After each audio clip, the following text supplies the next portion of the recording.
नमस्कार, एनालाइजर में आपका स्वागत है। सहायक शिक्षक विज्ञान प्रयोगशाला या विज्ञान प्रयोगशाला सहायक शिक्षक के विषय में बच्चों के अंदर बहुत सारे कंफ्यूजिंग पॉइंट्स हैं। उन कंफ्यूजिंग पॉइंट्स को हम आज इस वीडियो में कवर करने वाले हैं। साथ ही साथ हम कुछ और चीज़ों पर भी कवर करेंगे कि क्या यह जो सहायक शिक्षक विज्ञान प्रयोगशाला का जो सिलेबस है वह सिलेबस आप खुद से भी प्रिपेयर कर सकते हैं या नहीं कर सकते, उसको भी एग्जामिन करने का जानने का प्रयास करेंगे। सबसे पहला कंफ्यूजिंग पॉइंट लोगों का ये है कि क्या हम होम साइंस से हैं, हम एग्रीकल्चर से हैं, हम किससे हैं, हम कैसे देंगे, नहीं दे पाएंगे। तो सबसे पहली कंफ्यूजन, सबसे पहला जो ऊहापोह की स्थिति है वह है योग्यता को लेकर। योग्यता में सामान्य सी बात है कि आपको 12वीं पास इसमें मांगा गया है। साथ ही साथ आपको 12वीं में अगर आप फिजिक्स, केमिस्ट्री, बायो से पास आउट हैं तो भी दे सकते हैं।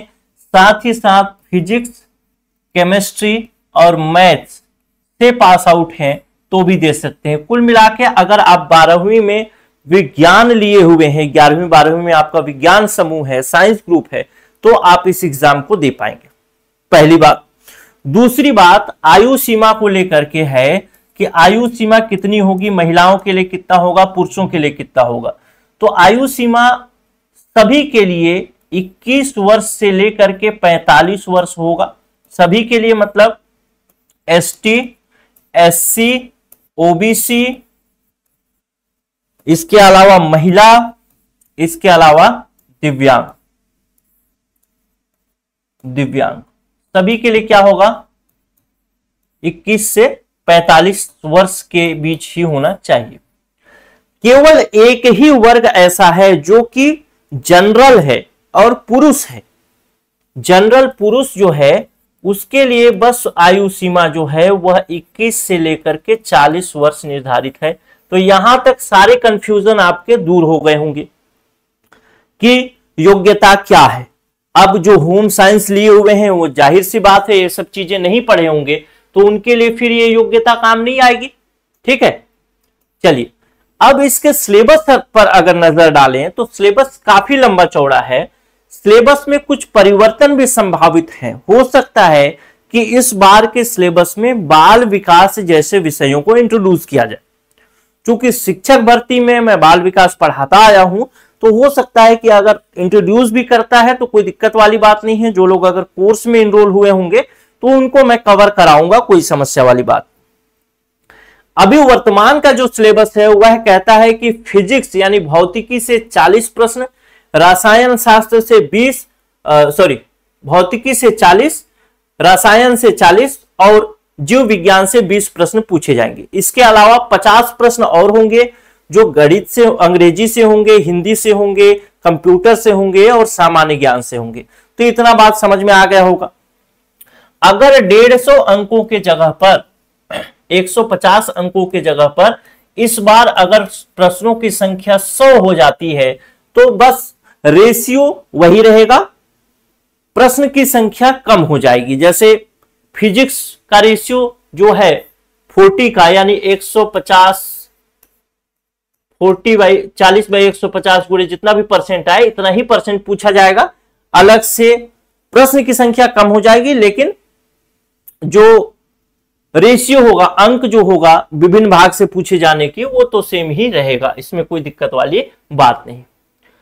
अब अगर आपको इस एग्जाम को निकालना है तो आपको निकालने के लिए इसमें विशेष तौर पर इस भाग पर बहुत ज्यादा फोकस करना पड़ेगा। हालांकि अन्य भाग जैसे अंग्रेजी है, हिंदी है, कंप्यूटर है, सामान्य ज्ञान है, ये भाग भी आपके डिसाइडिंग होंगे, यानी डिसाइड करेंगे आपके मेरिट को, वो आपको मतलब प्रभावित करेंगे मेरिट को। लेकिन सबसे ज्यादा महत्वपूर्ण हो जाता है भौतिकी, रसायन, जीव विज्ञान। इसको अगर आप अच्छे तरीके से पढ़ लेते हैं तो आपका काम बन सकता है।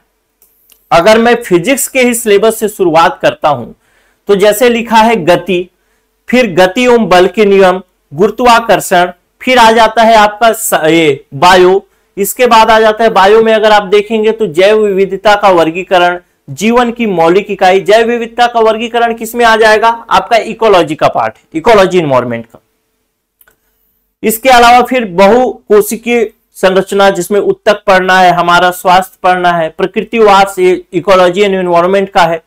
फिर कचरा प्रबंधन भी है, इकोलॉजी इन्वायरमेंट का ही है, लेकिन इसको चूंकि मैंने पहले बहुत अच्छी तरीके से पढ़ा है, जब मेंस वेंस देता था तो उसमें लिखने का आता था, तो वो भी काम मैं आपका करा सकता हूं।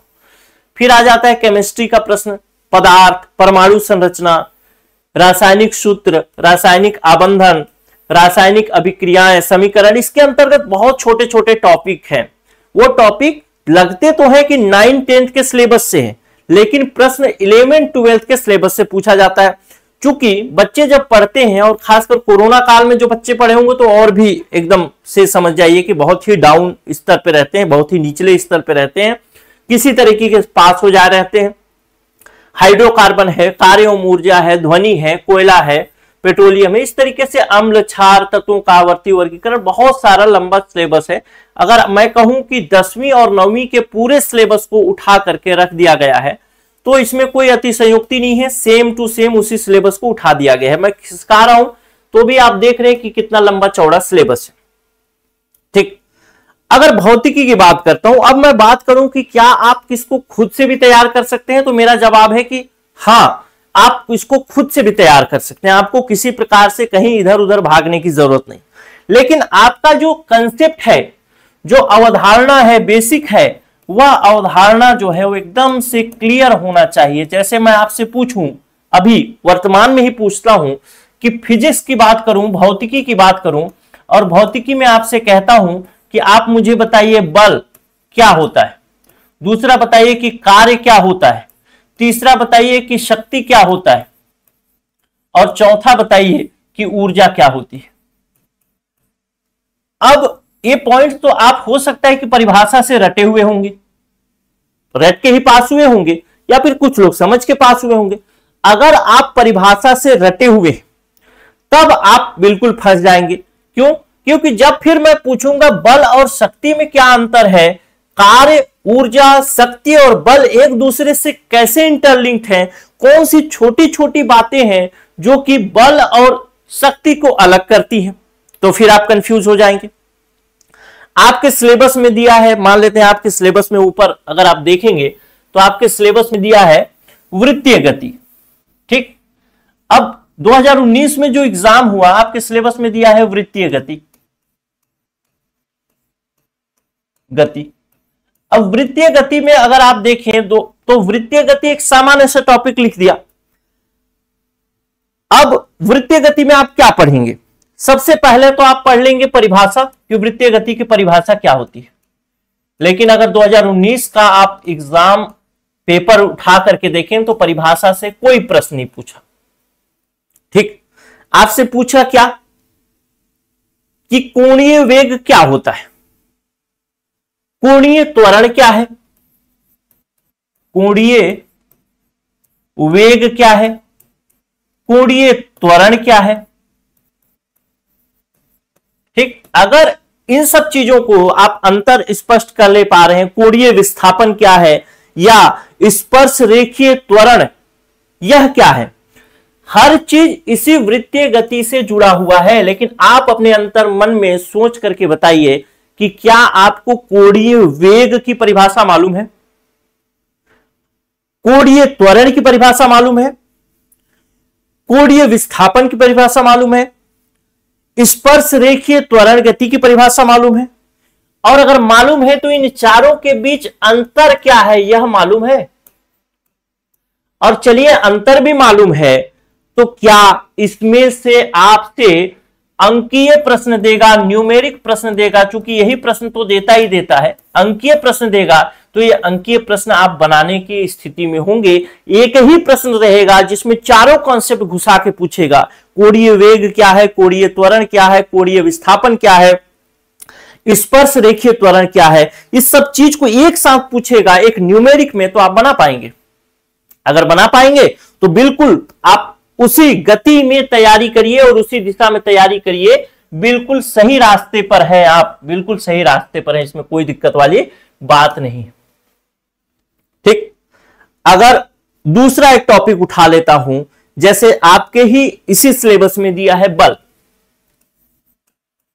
बल यानी फोर्स,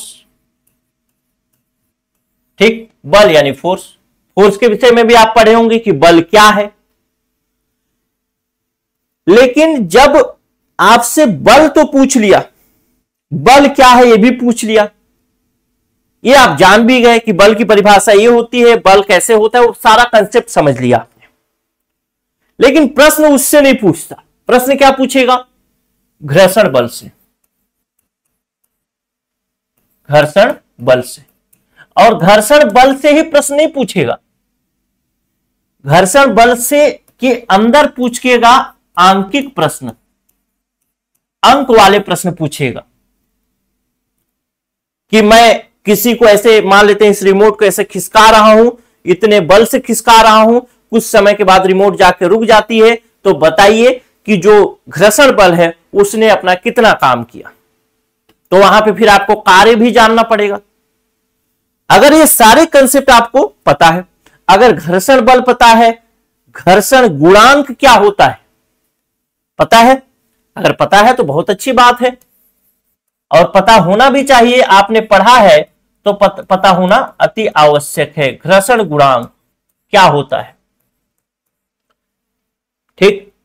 अब घर्षण गुणांक हो गया, या फिर अभिलंब बल क्या है, या फिर कहें एक टार्क किसे कहा जाता है, जिसको बोला जाता है बल आघूर्ण, जिसको अंग्रेजी में टॉर्क बोला जाता है, बल आघूर्ण।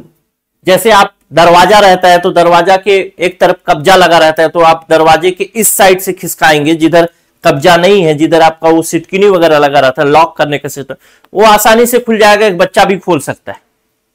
लेकिन अगर उसी को मैं कब्जा के पास लगा दूं ढकेलने का सिस्टम, तो खोल पाएंगे। जितना लंबा होगा दरवाजा, जितना दूर कब्जा होगा, उतनी ही तेजी से वो खुलेगा, आसानी से खुलेगा। ये सारे कंसेप्ट, और ये सारे कंसेप्ट अगर टॉर्क की बात करूं, टॉर्क की ही बात करता हूं, तो टॉर्क में अगर आपसे अंक वाले प्रश्न पूछेगा, पूछता ही अंक वाले कंसेप्ट के साथ अंक वाले प्रश्न पूछता ही पूछता है। या विद्युत धारा बोले कि विद्युत धारा आपसे पूछा है कि 10वीं स्तर का पूछेंगे, ठीक है, इसमें तो 10वीं 9वीं 10वीं स्तर का ही तो है सिलेबस। लेकिन पूछता है कि समानांतर क्रम समायोजन, उसको बताइए। अब समानांतर क्रम समायोजन जो है 12वीं में, और इतना डीप लेवल का पूछता है, 9वीं 10वीं में है लेकिन थोड़ा सा है बस, परिभाषा और भाषा। अब उसको इतना डीप लेवल का पूछेगा कि आप बता ही नहीं पाएंगे, या बता लेंगे तो अच्छी बात। या श्रेणी क्रम समायोजन क्या होता है, व्हिट स्टोन सेतु क्या होता है, इस सब से संबंधित आंकिक प्रश्न, न्यूमेरिक प्रश्न पूछे जाते हैं। तो उन न्यूमेरिक प्रश्न को सही करने की स्थिति में आपको होना अति आवश्यक है। अगर मैं केमिस्ट्री की बात करूं थोड़ा सा, तो केमिस्ट्री में आपसे परमाणु संरचना बोला है कि 10वीं स्तर का परमाणु संरचना हम पूछेंगे। लेकिन पूछता है मोल क्या होता है, मोलर द्रव्यमान क्या होता है, संकरण जिसको हाइब्रिडाइजेशन बोलते हैं वो क्या होता है, परमाणु कोण किसे कहते हैं, या फिर आपसे अभिक्रिया पूछ दिया, अभिक्रिया ही पूछ दिया, बंध बनाने के लिए पूछ दिया कि बंध बनाइए, तो बना लेंगे। बॉन्ड कैसे कैसे बनेगा, कौन सा सही होगा, एबीसीडी बना लेंगे तो अच्छी बात। हाइड्रोकार्बन की अगर बात करें, हाइड्रोकार्बन की भी 10वीं स्तर की बात करता है कि हाइड्रोकार्बन 10वीं स्तर तक हम पूछेंगे।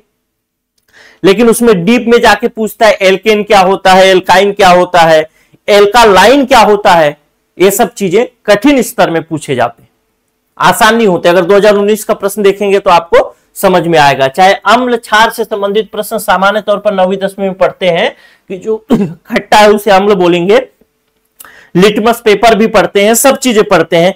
लेकिन पूछता है संयोजकता से प्रश्न, पूछता है अपचयन या ऑक्सीकरण से प्रश्न, जो कि 11वीं 12वीं का है। तो अगर आपने अच्छे से पढ़ा है तब तो बन जाएगा, कोई दिक्कत नहीं। अब मैं बायो की बात करता हूं, जीव विज्ञान की। तो जीव विज्ञान में आप कोशिका दिया है 10वीं स्तर का, लेकिन प्रश्न पूछता है क्या, नीट लेवल का प्रश्न पूछता है। नीट जो डॉक्टरी की पढ़ाई होती है, जैसे कोशिका विभाजन के 4 स्तर से प्रश्न पूछ लिया डीप में जाके, या कोशिका विभाजन कोशिका स्तर की विशेषताएं पूछ दिया कि कौन से स्तर की कौन सी विशेषता है, जैविक प्रक्रिया अगर आप देखेंगे तो उसमें हेपेरिन के कार्य या हीमोग्लोबिन, डीएनए, आरएनए से संबंधित डीप में जाके प्रश्न पूछता है। तो इस तरीके से पादप कोशिका की भी बात करेंगे तो पादप कोशिका में भी जो प्रश्न पूछता है वह कठिन स्तर का ही प्रश्न पूछता है। अगर मैंने जो आपसे सवाल किए 8-10 सवाल मैंने आपसे टोटल किए, ठीक है, उन 8-10 सवालों के जवाब आप सही स्तर पर दे पा रहे हैं, अगर आप जान रहे हैं कि बल, कार्य, ऊर्जा, शक्ति में क्या फर्क है, कैसे एक दूसरे से जुड़े हुए हैं, कोणीय वेग क्या है, कोणीय त्वरण क्या है, कोणीय विस्थापन क्या है, कैसे एक दूसरे से जुड़े हुए हैं, उससे संबंधित न्यूमेरिक प्रश्न आएगा जिसमें 4-5 कॉन्सेप्ट एक साथ डालेगा, उसको बनाने की स्थिति में होंगे, तभी प्रयोगशाला सहायक को निकालने की स्थिति में आप रहेंगे। ठीक, तो सेल्फ स्टडी के लिए मैंने आपको ये सारी चीजें बताई कि इस तरीके से चीजों को आप पढ़ सकते हैं या पढ़ाई जारी रख सकते हैं। ठीक, अब मैं आपको बताता हूं कोर्स के बारे में। अब ये मत समझिएगा कि कोर्स के बारे में बता रहा हूं तो मैं आपको सबसे पहले डराया कि आपसे ऐसा ऐसा प्रश्न पूछेगा तो आप अब कोर्स ले लीजिए। वैसा मेरा कहने का कोई औचित्य नहीं है। बात तो सार वही निकलता है, लेकिन वो कोई बात नहीं है, उसको बिल्कुल अलग रखिए। मतलब इसको मैं 2 वीडियो में बना सकता था, एक कोर्स वाले में और कोर्स बताता है एक वीडियो में, और एक वीडियो में आपको वो सारी चीजें बताता जो स्ट्रेटेजी आपको फॉलो करनी चाहिए।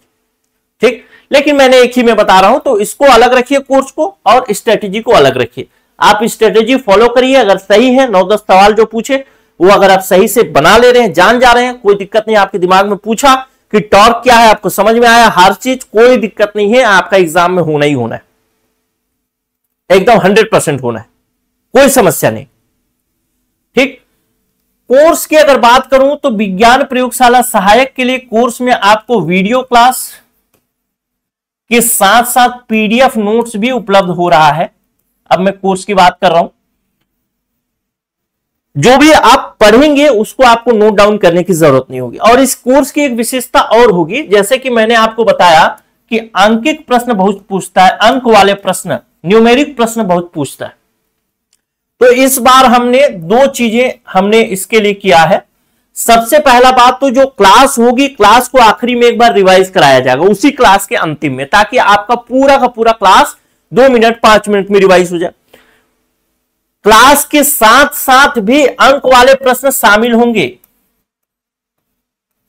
क्लास के साथ, और जैसे ही एक टॉपिक खत्म होगा तो हम उसका एमसीक्यू करेंगे, जिसमें हर प्रकार के प्रश्न होंगे, 1 लाइनर, 2 लाइनर, कथन कारण, क्रम से जमाइए, जोड़ी मिलाइए, आंकिक प्रश्न, जैसा भी प्रश्न पूछ सकता है, क्योंकि 2 ही तरीके होते हैं एग्जाम को निकालने के लिए, खासकर 1 डे एग्जाम को निकालने के लिए 2 तरीके होते हैं। सबसे पहला तो आपको कंसेप्ट पता हो और आपके अंदर विश्वास हो कि आपको कंसेप्ट पता है।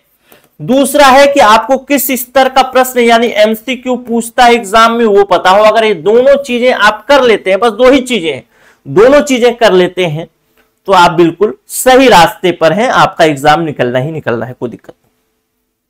ठीक, लेकिन चूंकि अगर आप कोर्स कोई लेगा तो उस कोर्स में ये सारी चीजें, सारी विशेषताएं शामिल होंगी। कंटिन्यू क्लासेस चल रही हैं, न्यू बैच भी है, उस न्यू बैच में भी आप एडमिशन चाहे तो ले सकते हैं।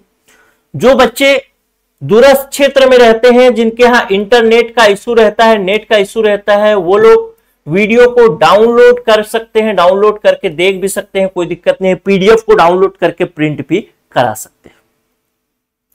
चूंकि सिलेबस मैंने दिखाया, सिलेबस काफी बड़ा है, तो जब इसका नोटिफिकेशन आ जाएगा, तो जब भी व्यापम नोटिफिकेशन देता है तो नोटिफिकेशन देने के बाद मैक्सिमम जो समय देता है वह रहता है 45 से 50 दिन का, उससे ज्यादा समय व्यापम नहीं देता है।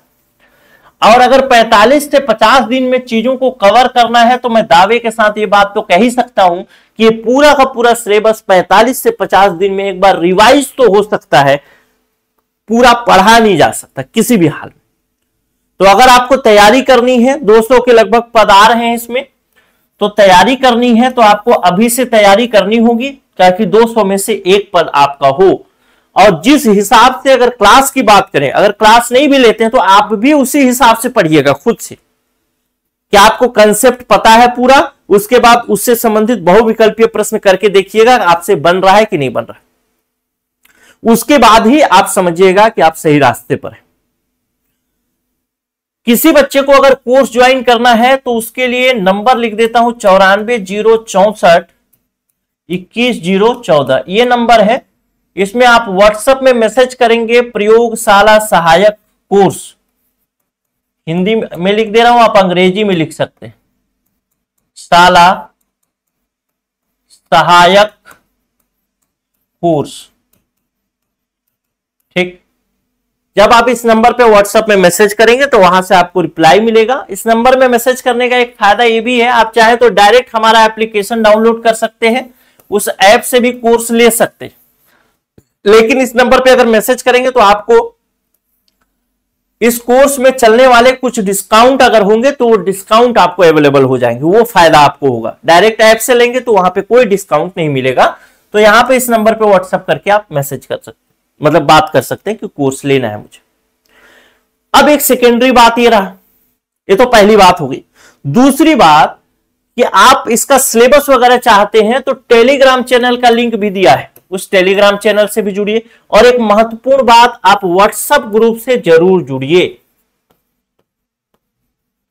व्हाट्सएप ग्रुप से जरूर जुड़िए, जिसका लिंक नीचे डिस्क्रिप्शन में दिया गया है। उस डिस्क्रिप्शन वाले लिंक से जाकर के ग्रुप में जुड़िए, क्योंकि बहुत सारी चीजों का जो फ्री कंटेंट होता है हम उस व्हाट्सएप ग्रुप में डालेंगे, तो उसका फायदा आप ले सकते हैं।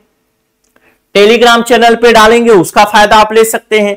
या कुछ रणनीति, जैसे मान लेते हैं अभी मैंने बताया कि बल क्या होता है या फिर कार्य क्या होता है, इन सब चीजों को याद रखने की ट्रिक या उसके पीछे के छुपे हुए कंसेप्ट को भी हम इमेज या नोट्स के फॉर्म में डालते हैं, तो उसका भी आप फायदा ले सकते हैं। तो उसके लिए आप व्हाट्सएप ग्रुप जरूर ज्वाइन करिए।